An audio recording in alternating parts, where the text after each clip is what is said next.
Thanks for joining us, the Wealthy Retailer Podcast with your host, Dan Holman. Every episode, Dan dives into the retail headlines that matter to you, the independent retailer, covering topics ranging from retailer inventory, technology, marketing, retailers' questions, and more. The Wealthy Retailer Podcast is brought to you by Canadian Retail Solutions. Learn more at retailbycrs.com. And now, here's Dan Holman. Welcome to The Wealthy Retailer, 12 Steps to Obtaining Retail Wealth. My name's Dan Holman, and today we're going to walk through the 12 steps that you need to climb to take your business to the next level.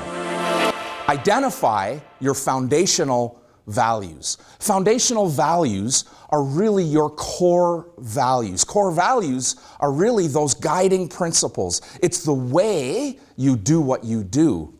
Think about your store as requiring this light, this path towards that next level. At The Wealthy Retailer, we've created our own or embody our own values. You need to uncover those. For me, every store really needs to be wealthy. And wealthy is defined as winning. You need to be able to create a win-win-win environment. A win first and foremost for your customer, and then consequentially, a win for the store and a win for your partner. Secondly, we need to be admired. Our stores need to be admired by our peers, by our customers, by our coworkers, by our team. Admired is something that we need to aspire to. Every single person in your organization needs that I want to be admired attribute in their personality. We need to be lean. Not lean like this, but lean in presentation, lean in expense, lean in every avenue of the business, lean giving us the ability to be nimble and change with the modern retail world. We need to be tenacious. We need to treat setbacks like anomalies, not the rule. When we get kicked down, when we fall down, when we stutter, when we miss our step, we get up and we keep charging towards that vision. Last and most important core value is happy. We need to find happiness in where we are today. Every single employee in your business needs to be happy with where they are and recognize that happiness comes ahead of success, not the other way around. Now that you've uncovered or discovered your core values or your foundational values, we move to build a winning team. To build a winning team, we hire based on core values or foundational values rather than skill and experience. Look to hire people that embody the values that are contained within your vision for your store. Be a good parent. A good parent has a small handful set of rules and they repeat themselves often. Be a great coach. Great coaches are in the game. They have the ability to kneel down and whisper in your ear, to inspire you, to encourage you, and in some cases, to incentivize you. Inspect what you expect from your team. This is done from the floor, not the back office. You've built this great winning team based on your core values, and now it's imperative that we all recognize customer experience is everything. We need to create a comfortable space in the store, a space that's easy for us to move around, not crowded, a space that a customer walks in and feels that energy that's created by your values. You need to know your repeat customers. Remember the last time someone gave you their undivided attention. They knew who you were. How did it make you feel? Know your repeat customers. Create a loyalty program that is meaningful. Loyalty is not bought. Loyalty is earned. If you're going to create a loyalty or deploy a loyalty system or program in your store today, ensure that it's meaningful. One of the most important things that we can do is see our store through our customers' eyes. You need to walk in your store, eyes closed, and listen to the things that are being said. Open your eyes and see the things customers see. Thank you, thank you, thank you. You can never thank your customer enough. Remember how it made you feel the last time someone genuinely thanked you. You know, as a follow-up to customer experience is everything, we need to have a selling system. A system that defines the outcome. A selling system allows us to deliver an equal and specified level of service to every customer that walks in the door, no matter who serves them or what they present themselves like.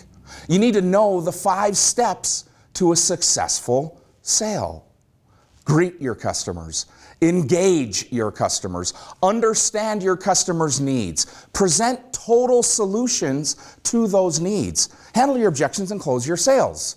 5, greet, engage, understand their needs, present total solutions, and close business. How do we do that? We get to yes. In every step of the process, we get acknowledgement that we're walking in the right direction. Not in front of her, not behind her, but arm in arm.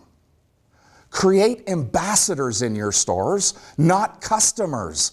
Look to make a memory for someone, a memory that they want to share. If your intention is just to sell something, you're probably not going to have a high return customer rate. If your intention is to create raving fans, you focus energy on customer experience. Sales is consequential to your customer's experience. Last and most important thing, you need to follow up with non-buyers. You've greeted them, you've engaged them, you've found out something about them. When they don't buy, it's because they weren't ready to buy. You need to follow up with them. We've talked about customer experience being everything. We talked about having a selling system. Now it's important to recognize that your sales volume is consequential. You need to understand the key drivers in sales. Traffic. You need to count traffic. I can't tell you how many times I'm on the phone with someone and they say to me, traffic feels down. Feel doesn't cut it. You need to count traffic. It's one of the things, one of the metrics we can improve. So traffic. Customer engagement or conversion. Customer engagement, how well you engage customers is directly attributed to how your sales volume performs or what your sales volume is. An average sale, dollars per transaction. You've heard this DPT metric before. What I really mean is average sale. Traffic times conversion times average sale equals your sales volume. If 10 customers walk in and I sell $50 to 5 of them, I know what my sales volume is for the day. And if I get one more customer, close one more sale, add 10% more on average sale, my volume goes up consequentially. Lastly, you need to focus on total solutions. Don't let her, him, they walk out of your store needing something more. Don't sell them a pair of pants and expect them to buy a belt next door. That's not satisfying her or his total solutions. This podcast is brought to you by Canadian Retail Solutions. We've been empowering retailers across North America for 30 years with the latest in point-of-sale technology, best-in-class support, merchandise intelligence with open-to-buy planning, and much more. CRS has the retail solution to help take your retail business to the next level of success. Visit retailbycrs.com to learn more. Remember, Canadian Retail Solutions exists to help make you, the independent retailer, better. All right, we spent a lot of time talking about people and values. Now let's transition and start to talk about what you do. Classify your inventory. Inventory. Think about the way your customers truly shop. They come into your store to buy classes of product. Classes. Product that sells on a similar curve. T-shirts, pants, tops, bottoms, dresses, skis, boots, poles, hockey sticks. Work with your merchandiser or an inventory planner or your point of sale provider to create a classification structure that's meaningful in your store, that gives you the ability to measure demand at the class level, not the vendor level. Ideally, you're going to break that inventory down by department, class, and subclass. Department, women's. Class, t-shirts. Subclass, novelty. department, class, subclass, the ability to segregate inventory. And then you need to understand the implications of changing those classifications along the way. It's imperative that we keep our inventory classes clean and organized so that we can then report on trend. What's important? What's moving the business in my store today? We talk about building that classification structure in your store so that when you go out to shop, you can buy with confidence. We build your budgets by classification and then allocate dollars from that budget to the vendors as they're ranked in your store. Not in other stores, not in competition stores, but rather how that vendor is performing in your store.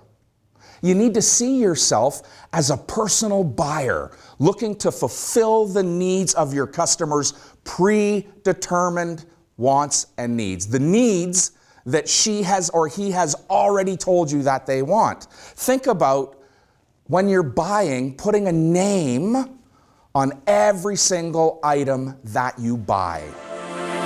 Educate yourself prior to every buying appointment. What's the trend in my store? What's performing? What's not? What size should I be buying? What color should I be buying? What style is performing? Be prepared for every single buying opportunity. Know your sell-through by class and by vendor. So we've created a great budget by class. And now I want you to go for the win. I want you to create and maintain win-win relationships with your vendors. Schedule regular calls or visits with your vendor. Pick up the phone and say, hey, Rob, when's the next time you're going to be in my store? I want to talk about those KPIs. I want to pre-establish my key performance indicators with every vendor, and I want to be able to measure that vendor performance every single month. Not only do I want to be able to measure it, I want to celebrate it with my vendor. They're my partners. Without them, I don't exist. My vendors are my partners. And when you think about them as being partners, you communicate differently with them. I hear too often, oh, that's just a vendor, I'll call them later. No, that's an important relationship in your store. Not only do you need to celebrate the success, but the better your relationship with that vendor, the easier it is to deal with the hard things, like returns.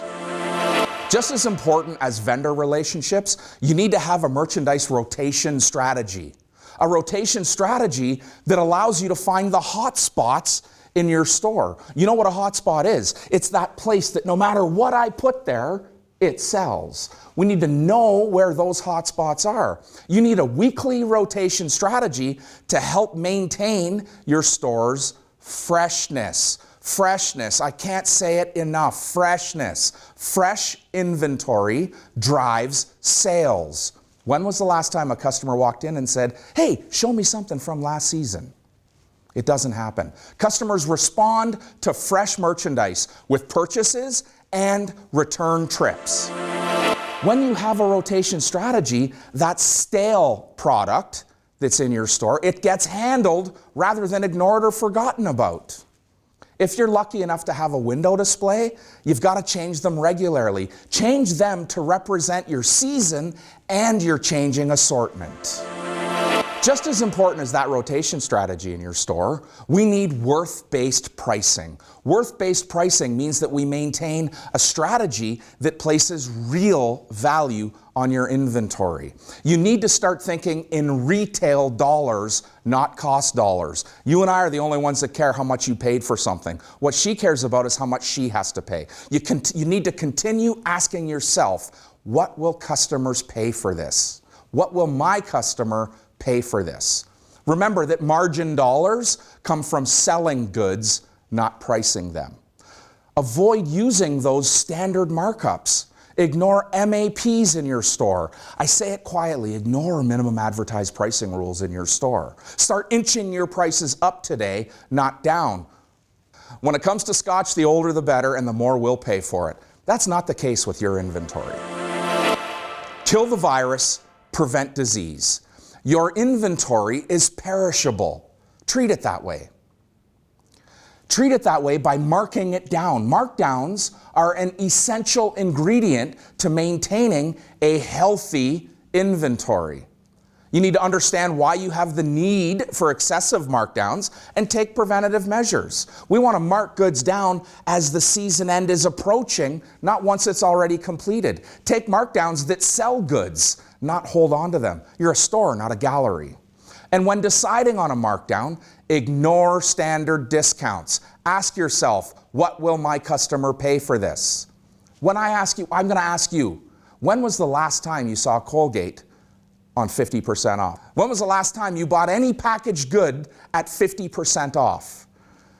The packaged goods industry has it figured out. They place real value on inventory. 2 for 1? Yeah, Colgate 2 for $1. That sells more product, not less. If you put your product on 50% off, you're going to sell it. If you put it on 2 for 1, you're going to sell 2 items, which is better for your store. So now that we've understood why we have markdowns, it's imperative that we recognize cash is king. The true definition of profitability in retail doesn't come from measuring MMU, NIBIT, EBITDA, or any other crazy acronym we've learned or become accustomed to. It comes from cash. Cash flow comes from having the right inventory in the right class at the right time.